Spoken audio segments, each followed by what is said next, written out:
दुनिया की पहली नेजल वैक्सीन भारत में लॉन्च। भारत बायोटेक ने बनाई है वैक्सीन, इंजेक्शन से ज्यादा नेजल वैक्सीन का प्रभाव।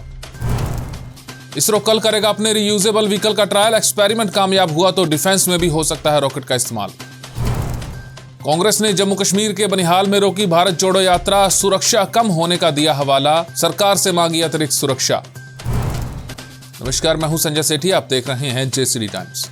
दुनिया की पहली नेजल वैक्सीन भारत में लॉन्च हो गई है। वैक्सीन का नाम आइकोवैक है, जिसे भारत बायोटेक ने बनाया है। यह नेजल वैक्सीन इंजेक्शन से ज्यादा इफेक्टिव है और जल्दी इम्यूनिटी बिल्ड करती है। इससे वायरस के प्रभाव को शुरुआत में ही खत्म किया जा सकता है।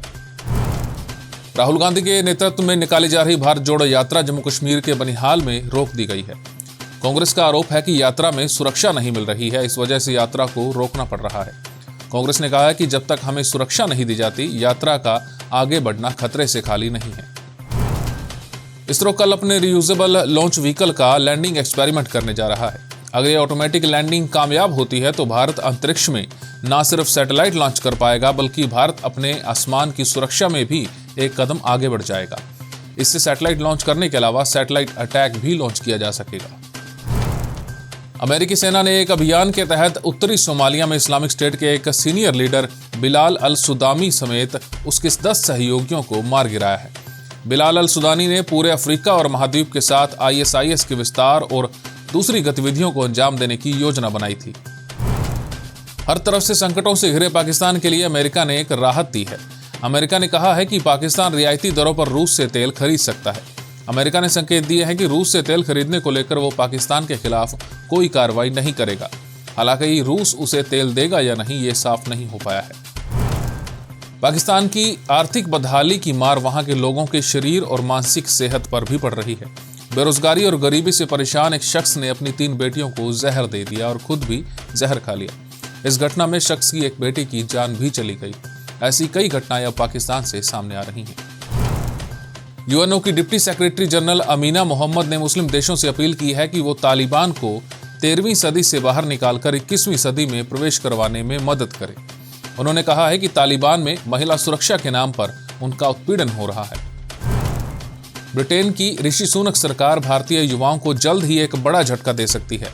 दरअसल यूके का गृह विभाग विदेशी छात्रों को ग्रेजुएशन के बाद ब्रिटेन में रहने के लिए 6 महीने की वीजा अवधि को घटाने की तैयारी कर रहा है।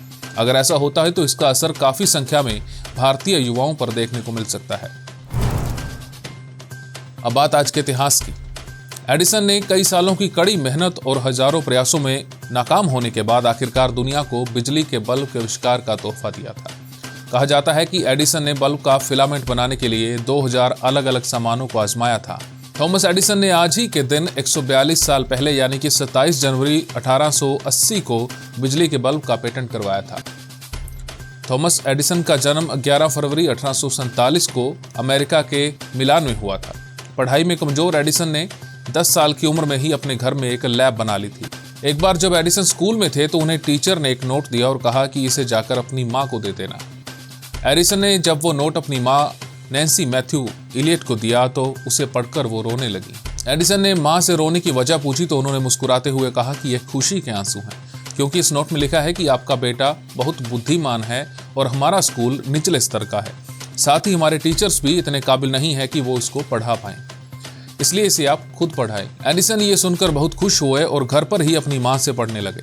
लेकिन माँ के गुजर जाने के बाद जब एडिसन को ये नोट मिला और उस पर लिखा था कि आपका बच्चा मंदबुद्धि है, उसे स्कूल में ना भेजें, थॉमस एडिसन ने इस घटना का जिक्र करते हुए लिखा कि एक महान माँ ने एक मंदबुद्धि बच्चे को सदी का एक महान वैज्ञानिक बना दिया। हमारी इस खास पेशकश में फिलहाल इतना ही। देश और दुनिया की तमाम खबरों के लिए आप देखते रहिए जेसीडी टाइम्स।